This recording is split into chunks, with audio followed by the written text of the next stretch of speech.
hemos ido descifrando, nos hemos ido acercando a Jorge Luis Borges a través de distintos roles, o máscaras más bien, ¿no? Este procedimiento de las máscaras de Borges es algo que no lo planifiqué desde el principio, sino que se fue dando a medida que fuimos construyendo las distintas sesiones entre todos. Al principio yo había planificado un sistema de lecturas y de ejercicios, pero se fue dando esto de buscar al Borges oculto, ¿no? entre sus libros y entre sus lecturas.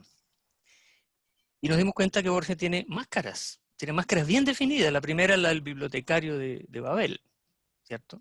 La segunda es la del heresiarca gnóstico. Y la tercera, que es la que vamos a revisar hoy, es la de Borges refutador del tiempo. Es muy interesante esto de refutador del tiempo. ¿Por qué Borges refutador del tiempo? Bueno, él tiene un ensayo que da algunas claves, un ensayo que se llama Nueva refutación del tiempo, un ensayo maravilloso.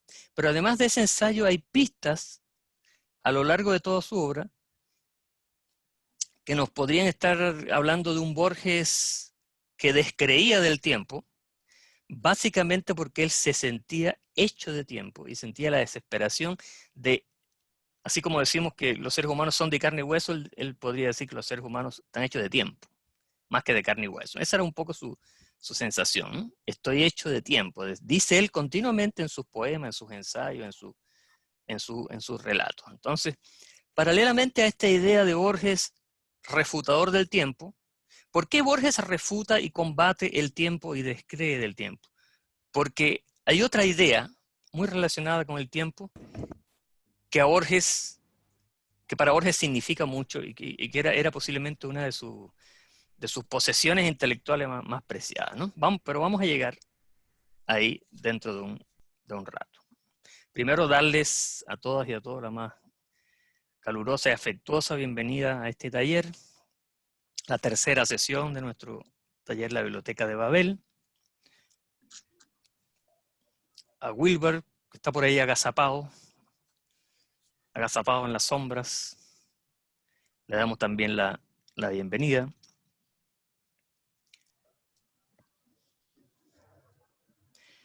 Estamos llenos, esto es como un pequeño texto que escribí para introducir el tema de Borges refutador del tiempo.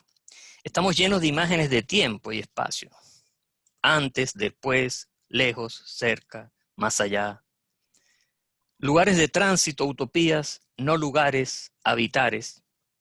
De algún modo somos prisioneros de esas imágenes. Y Borges es uno de los literatos que de manera más sutil se ha dado cuenta de esa situación carcelaria, ¿no? Por lo menos así la veía él, ¿no? Somos prisioneros del tiempo. En toda su obra hay un impulso por escapar del tiempo, por negar el tiempo.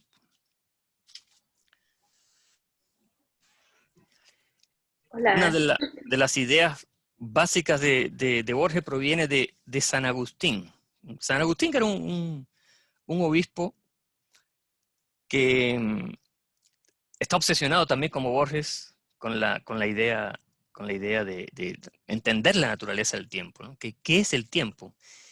Y como San Agustín también era teólogo, y una de las máscaras de Borges también, por ahí una de las máscaras ocultas es la de teólogo, estudiaba mucho a los padres de la iglesia y toda la literatura teológica. Bueno, ¿qué pasa con la creación? Se preguntaba San Agustín, ¿qué pasa con Dios y con el tiempo? Entonces ahí está esa famosa frase paradójica cuando él dice, ¿qué es el tiempo? Si no me lo preguntan, lo sé, pero si me lo preguntan, ya no lo sé. Una manera muy sutil de decir que el tiempo está entre esas realidades que podemos experimentar, pero no podemos verbalizar. O es muy difícil verbalizar, muy difícil explicar. Entonces, en muchos de sus ensayos está todo el tiempo la idea de San Agustín de la naturaleza paradójica del tiempo, ¿no? ¿Qué es el tiempo? Otra idea que cita mucho también, otro pensamiento de San Agustín, al que Borges le da vuelta todo el tiempo, es que Dios no pudo haber creado el universo en el tiempo porque Dios está fuera del tiempo. Entonces ahí ya surge una paradoja también, una paradoja. Bueno, entonces, ¿dónde estaba Dios? No se sitúa en un tiempo, ¿no? Está fuera del tiempo. Por tanto, dice San Agustín, Dios no hizo el universo en el tiempo, sino con el tiempo. Otra idea maravillosa que obsesionaba a Borges, ¿no? Es decir, el cosmos, el universo, es una receta de la cual el elemento, o sea, el tiempo es un elemento más, como muchos otros. Entonces, Dios tomó el tiempo y lo mezcló con otros ingredientes y así hizo el universo. Entonces, fíjense qué interesante, no en el tiempo, sino con el tiempo hizo Dios al universo.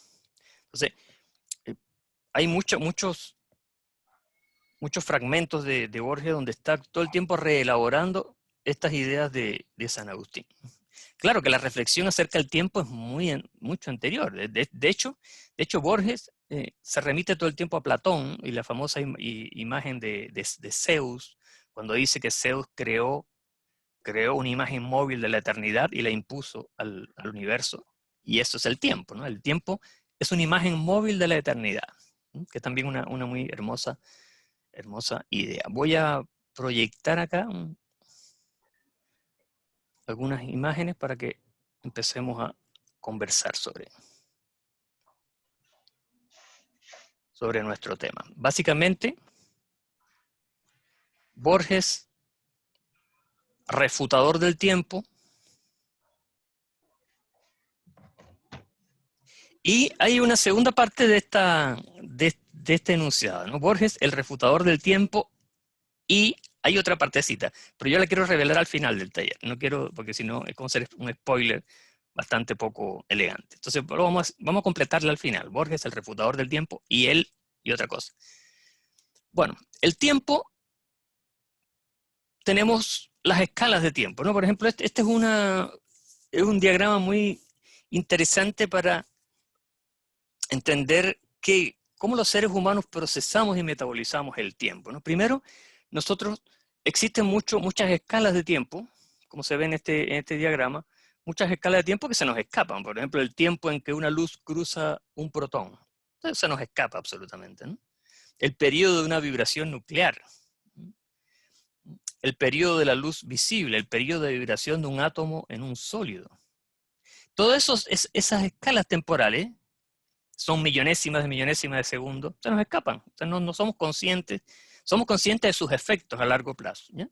Nosotros empezamos a ser conscientes de ciertos tiempos, por ejemplo, en el periodo del sonido más alto audible, la duración de un latido cardíaco. Ya esas son plazos, son lapsos de tiempo que están más cerca de la escala de magnitudes en que se mueve el ser humano, ¿no? Después, el periodo circadiano, la duración de un día, la vida media de un ser humano, ¿no? Y ya después se nos empieza a escapar hacia arriba también, ¿no? El periodo de semidesintegración del plutonio, la edad del universo, la edad de la Tierra, etcétera, que son ciclos. Entonces nosotros vivimos como un pequeño margen del tiempo. Vivimos en una especie de ventanita de tiempo, ¿cierto? Y esa ventana era la que le causaba pavor a Borges, el hecho de que el ser humano abra los ojos, respire un poco y vuelva a la nada de la que surgió. Esa idea, esa desesperación un poco, esa angustia está presente en Borges todo el tiempo. Entonces, en uno de sus ensayos sobre el tiempo, donde trata el tema del tiempo, cita a San Agustín. En este caso, por ejemplo, está hablando de la eternidad, que la eternidad es la otra cara del tiempo, que Borges siempre está hablando de ambas cosas, ¿no? Del tiempo y la eternidad. De hecho, tiene un libro muy hermoso de ensayo que se llama Historia de la Eternidad. ¿Cómo fue incoada la eternidad? San Agustín ignora el problema, pero señala un hecho que parece permitir una solución.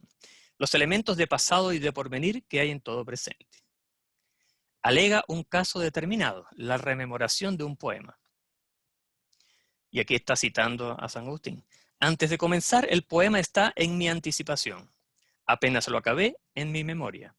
Pero mientras lo digo, está distendiéndose en la memoria, por lo que llevo dicho, en la anticipación, por lo que me falta decir. Lo que sucede con la totalidad del poema, sucede con cada verso y con cada sílaba. Digo lo mismo de la acción más larga de la que forma parte el poema y del destino individual, que se compone de una serie de acciones, y de la humanidad, que es una serie de destinos individuales. Esa comprobación del íntimo enlace de los diversos tiempos del tiempo incluye, sin embargo, la sucesión, hecho que no condice con un modelo de la unánime eternidad.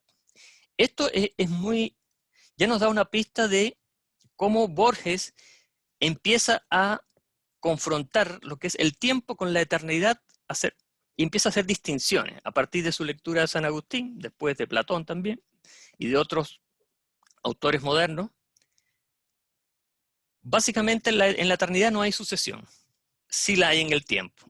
Entonces, dice muchas veces Borges, la eternidad no es un tiempo infinito, porque el tiempo infinito requiere el concepto de duración, y no hay duración en la eternidad. Entonces, en la eternidad hay otra cosa, y por eso es que es un concepto tan resbaladizo el de la eternidad, ¿no? No hay duración. Bueno, y si no hay duración, ¿qué hay?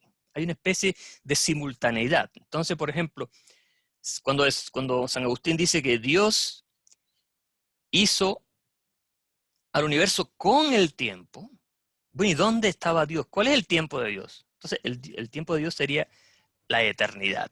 Y en esta eternidad no hay una sucesión, no hay duración, sino hay una simultaneidad. Presente, pasado y futuro están como en una misma esfera, un mismo globo. Esta idea se explora después en una serie de textos.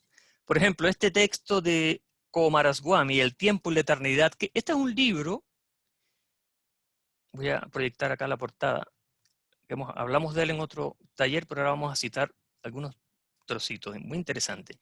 Este libro es, voy a compartir acá, es un libro borgiano, ya que hablamos de que un autor crea sus precursores.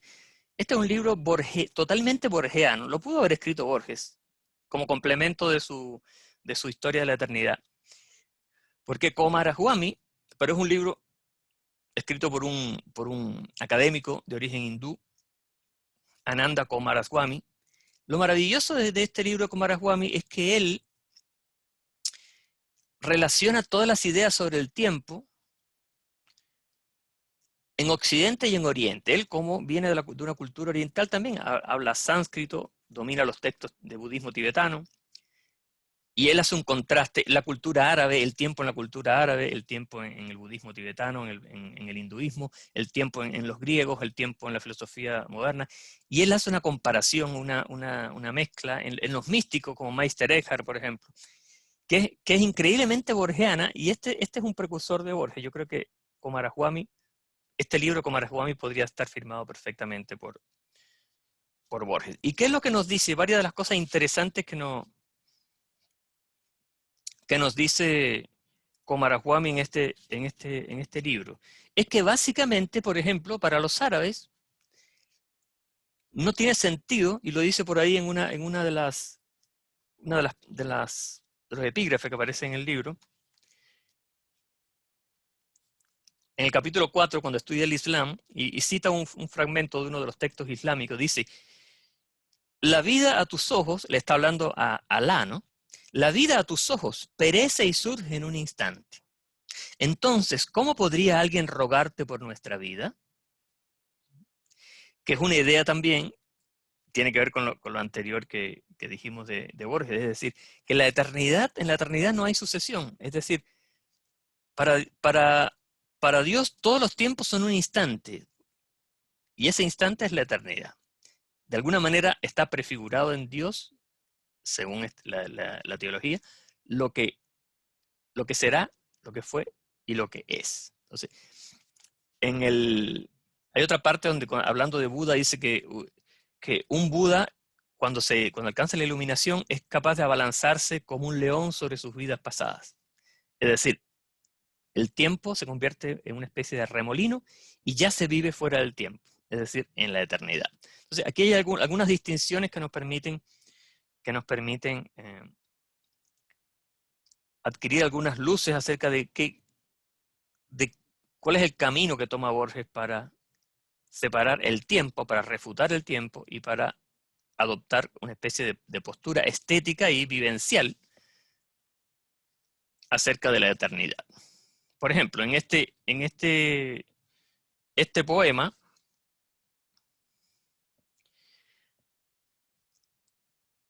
donde él habla del tiempo y lo relaciona con el ajedrez, dice: el tiempo juega un ajedrez sin piezas en el patio, el crujido de una rama rasga la noche, fuera la llanura, leguas de polvo y sueño desparrama.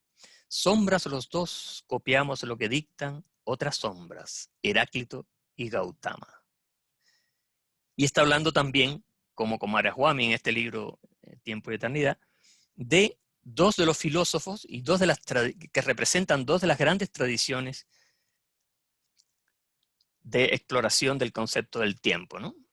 Gautama en la India, Heráclito en Grecia, aproximadamente en la misma época, ¿no?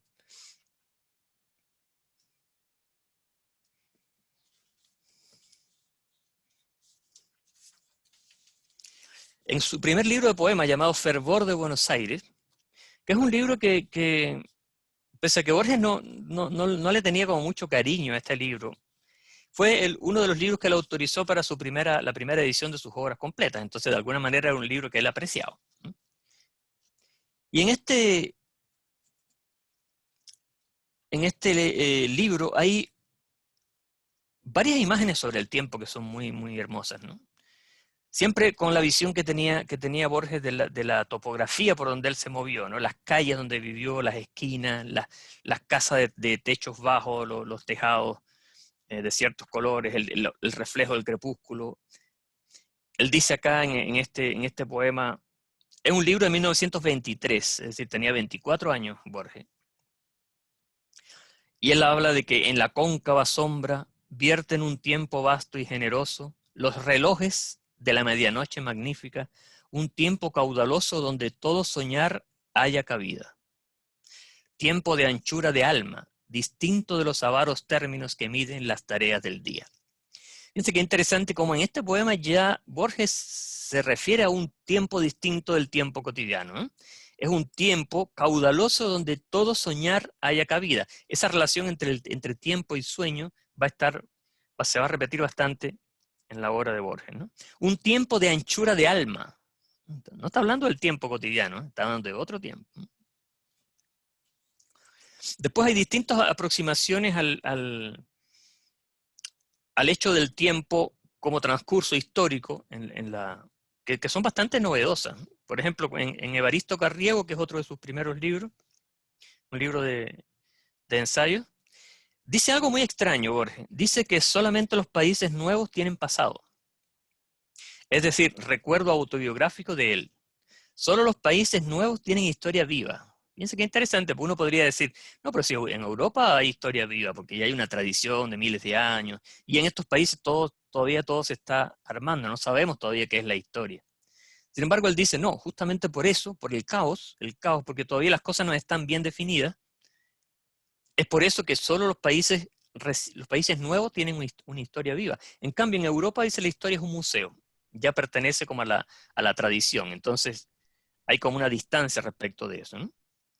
Y dice algo también muy bonito, dice, yo no he sentido el tiempo liviano, el liviano tiempo en Granada. Yo no he sentido el liviano tiempo en Granada, a la sombra de torres cientos de veces más antiguas que las higueras, y sí en Pampa y Triunvirato, insípido lugar de tejas anglizantes ahora, de hornos humosos de ladrillos hace 3 años, de potreros caóticos hace 5. Es decir, en Argentina sintió el liviano tiempo, y en cambio en Granada, una ciudad milenaria, no. Entonces, eso es una de las afirmaciones paradójicas de Borges, que sin embargo se basa en su propia experiencia, ¿no? Y aquí, otra de las afirmaciones. En ese mismo pasaje de Evaristo Carriego, otra de las afirmaciones de Borges sobre el tiempo que ya se han hecho famosas, ¿no? Dice, aquí, y cuando habla de aquí está diciendo en Latinoamérica, aquí somos del mismo tiempo que el tiempo. Somos hermanos de él. aquí somos del mismo tiempo que el tiempo. Somos hermanos de él. Entonces, uno podría también decir que Borges siente esa materialidad del tiempo encarnado, ¿no? Y lo siente de diversa manera. Él, que vivió en Europa y mucho tiempo y vivió en Argentina mucho tiempo, siente la diferencia, ¿no? De esas dos calidades de tiempo. Después, otra idea muy borgiana es que para hacer algo se requiere todo el tiempo del mundo. Él parte en Discusión, libro de ensayo del año 32, libro posterior, cuando él se refiere a Whistler, un pintor. Dice que le preguntaron a Whistler cuánto tiempo había requerido para pintar uno de sus nocturnos, y él respondió: toda mi vida. Carlos, ¿Sí? ¿puedo hacer una consulta? Adelante. El Aleph, el Aleph ahí, ¿cómo está? ¿Cómo está el tiempo ahí? ¿Está contenido ahí en el Aleph? Wow, es que el Aleph mismo es un dispositivo para escapar del tiempo. Porque el Aleph, yo veo el Aleph como ese instante primero que nos dice la ciencia, donde fue el Big Bang, ¿no? Ocurrió el Big Bang, que es en el Big Bang había un átomo de infinita densidad, y entonces ahí en ese átomo de infinita densidad estaba todo el universo, como una especie de semilla que explota después, ¿no? Y se produce el Big Bang, se produce el universo. Y ahí nacen el tiempo y el espacio, que es como el correlato en jerga científica de la idea de San Agustín, de que con el tiempo y el espacio que creó Dios el universo. Entonces, el Aleph yo creo que es una cifra. El Aleph es un dispositivo, un objeto creado por Borges para escapar de su angustia del tiempo. No es más que eso, porque el Aleph es un espacio que, si tú te sitúas en el Aleph, puedes ver todos los instantes del universo, o sea, puedes sentir todos los instantes del universo, puedes experimentar todo y puedes mirar a todos los lugares del universo al mismo tiempo. Es decir, es un dispositivo de eternidad, finalmente, ¿no? Lo que Borges busca en el Aleph es conectarse, porque Borges sentía la angustia del tiempo, la angustia de la sucesión, de saber que el tiempo lo estaba gastando, que le estaba envejeciendo, que se estaba deteriorando físicamente, y que eso iba a significar en algún momento su muerte. Y por otro lado, el ansia de que hubiera algo más, de vivir un poco en ese tiempo de Dios que es la eternidad, ¿no? Entonces, el Aleph es una máquina que crea Borges para escaparse del tiempo, de alguna manera. En el fondo el tiempo es una cosa personal. Claro, el tiempo como sucesión. Para Borges el tiempo es la sucesión. Es la sucesión. Es un día tras otro día, un instante tras otro, ¿no? Y la huella que eso va dejando en la memoria. La huella que va dejando en la memoria. Y el temor de lo que va a venir, es decir, de la anticipación. Supuestamente en la eternidad no hay ni el recuerdo de un pasado, ni el temor de un porvenir, porque está todo integrado en un mismo sistema, ¿no? En un mismo dispositivo. Y ese dispositivo yo creo que lo intentó crearlo Borges en distintas partes de su obra, pero sobre todo con el Aleph, ¿no?